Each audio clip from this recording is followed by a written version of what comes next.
Hey guys, welcome to my another vlog. I hope so सन्चै हुन्छ। म अनि fit and fine, it's me Vikram. किनकि अनि अर्को चाहिँ हाम्रो जीवन भाइ छ। आज चाहिँ हाम्रो स्पेशल, आज हामी स्कुल जानुपर्ने हुन्छ खिरेनी।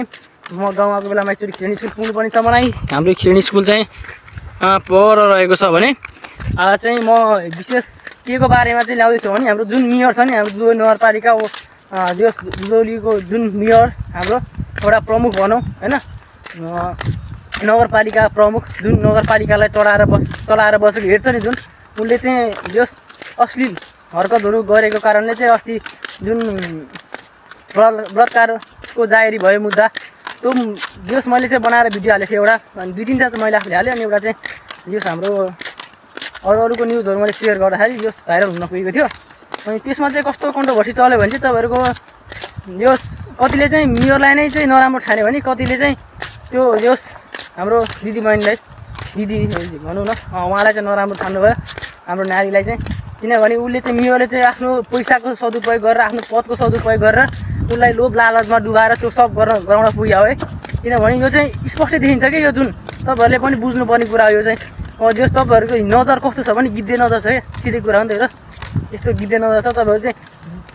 केटाले गल्ती गर्दाखेरि चाहिँ के भनिदिनुहुन्न, एउटा जुन केटीले गल्ती गर्यो नि हो तपाईँहरू त्यसलाई चाहिँ तपाईँले गल्ती भन्नुभयो क्या, त्यस्तो चाहिँ तपाईँले गर्नुहुन्न थियो।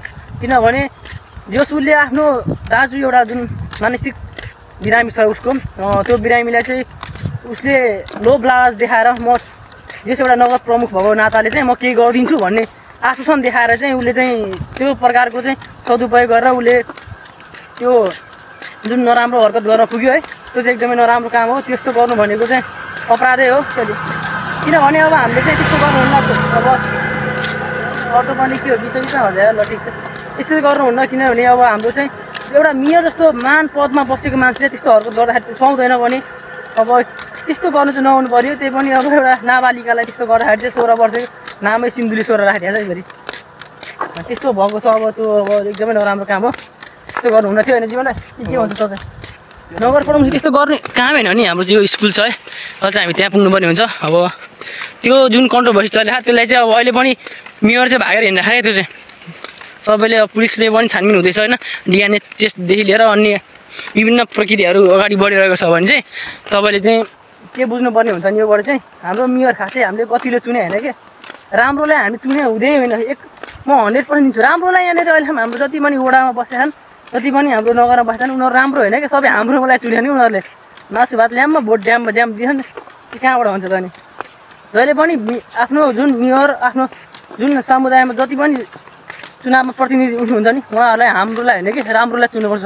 जसले आफ्नो लागि केही गर्छु होइन, आफ्नो नगरलाई सुधार्छु, आफ्नो टोल समाजलाई सुधार्छु भनेर जो अगाडि बढ्छ त्यसलाई हामीले भोट दिने हो।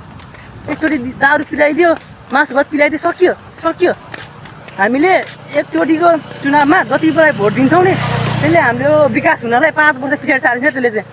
किनभने अब उसले 5 वर्षको पदमा जति पनि चुनावमा तपाईँहरूलाई खुवाएको छ, त्यसले नै दारू पानी पिलायो नि, त्यो सब पैसा उठाउनु पर्ने हुन्छ। त्यत्तिकै तपाईँलाई खुवाउँछ। अब बुझ्नु पऱ्यो नि यार, यो चेतना कहिले आउँछ निकाल्नु पऱ्यो कि त्यो चाहिँ। अब किनभने त्यो त्यत्तिकै तपाईँहरूलाई त्यो खुवाएको होइन कि, तपाईँहरूलाई पदैमा बस्न खुवाएन कि त्यो तपाईँहरू जति पनि खुवाउँछ नि त्यो पछि तपाईँको विकास हुने पैसा ल्याम आफ्नो गोजीमा हाल्ने हो। बुझ्नुपर्छ त्यो कुराहरू। तपाईँहरूले जति पनि हाम्रो हो मेरो नेताले गर्यो भन्नुहुन्छ नि, त्यो चाहिँ कहिले पनि गरे हुँदैन है। किनभने तपाईँले चाहिँ यति चाहिँ बुझ्नुहोस् कि तपाईँले त्यो राम्रो नेतालाई पनि चुन्नु भएन। राम्रो नेताहरूले कहिले पनि तपाईँलाई यो पार्टी खुवाउने भोट खुवाउने कहिले गर्दैन, त्यति बुझ्नुहोस्। तपाईँले खानु पनि पर्दैन, त्यो खाएर तपाईँलाई के हुन्छ, तपाईँलाई विकासले भएन अहिलेसम्म तपाईँको गाउँ समाजमा। तर एउटा त हाम्रो जो जनता पनि त्यस्तै छन् होइन, नबुझ अपुझ खालका छन्। त्यही भएर नि हाम्रो जुन मेयरहरू उठ्छन्, जुन अहिले जुन चुनावबाट जति पनि प्रतिनिधिहरू उठ्छन्, उनीहरूले तपाईँलाई सजिलै उल्लु बनाइन्छ क्या। 2-4वटा मिठा गफ दिन्छन्, राति जाने घरमा पैसा ड्याम फ्यालिदिने होइन। त्यो खालको प्रतिक्रियाहरू अहिले यो समाजमा चलिरहेको कुरा हो। अहिले जुन गाउँघरमा चल्छ, अहिले सहरतिर छैन। विकास गरेलाई चुज्ने हो, विकास खाने र खुवाउने चुज्नु हुँदैन हो। किनकि तपाईँले खाना आफ्नै घरमा पाउनुहुन्छ, एक पेट नै खाने हो। तपाईँको जुन तपाईँले जहिले अहिले खाएको हुनुहुन्छ नि, त्यो पैसाले तपाईँको नि त्यो पैसाले तपाईँको छोराछोरीले विकास देख्न पाउँदैन कि हो। त्यही भएर पुस्ताको लागि हामीले सोच्नुपर्छ होइन। हाम्रो जुन वीर पुस्ता सोच्नुभएको थियो सोच्नुपर्छ, अहिले त्यो हाम्रो छैन। अनि त्यही भएर पसिनाको घाममा धेरै पनि बोलियो नि त। निजेर पसिना आएर तर यो जति पनि छन् सत्य कुराहरू है तपाईँले एकचोटि सोच्नुहोस् मनन गर्नुहोस् होइन कस्तो लाग्छ तपाईँलाई चाहिँ। अनि अहिले चाहिँ हाम्रो यो पुल छ लामो 600 मिटरको पुल हो यो चाहिँ हो डिलक्स यो सिन्धुली डिलक्स भनेपछि पुरै हल्लिन्छ त यो पुवाला हो क्या दसखावाला पुल हो नि त त्यो हल्लिन्छ गाडी हिँड्दा अनि त्योवाला छ भने अनि तपाईँको अहिले चाहिँ हामी अब स्कुल पुग्नुपर्ने हुन्छ। अब सनको हुन्छ नि घामको जुन रिफ्लेक्सन लाइटले चाहिँ पुरा पसिना क्या अहिले किनकि त्यति हिँडिँदैन त्यही भएर पनि यो हाम्रो खोलाहरू नै हाम्रो भ्यू ओहो बाबा माछा मारी हाम्रो जीवन आइ गर्दैन त एकचोटि। अनि के भन्न चाहन्छस्? के भन्नु अब हेर न खोला नाला माछा मार्छन् अब हाम्रो त गाउँ त यस्तै हुन् हो अब माछा मार्छन् होइन प्रायः त्यहाँनिर प्रायः माछा नि मारिरहेको छ यतातिर।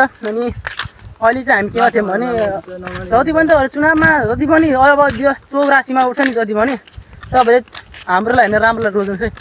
तपाईँको भविष्य पनि सुध्रियोस्। एउटा चाहिँ के भन्न चाहन्छु भने तपाईँको भावी पुस्ताहरूको लागि चाहिँ तपाईँको केही विकास गरौँ के तपाईँहरू मासु भात खाइदिने अनि भोट सबै पैसा बिकाइदिने त्यस्तो कार्य गर्नु भनेको एकदमै नराम्रो काम हो है।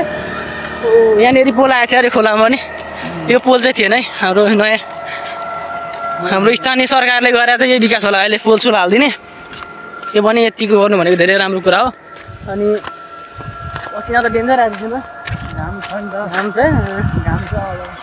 छ त्यही भएर नि हो हिँड्नु पर्छ घाम छ अब 8टा भ्यू हो नि त दामी।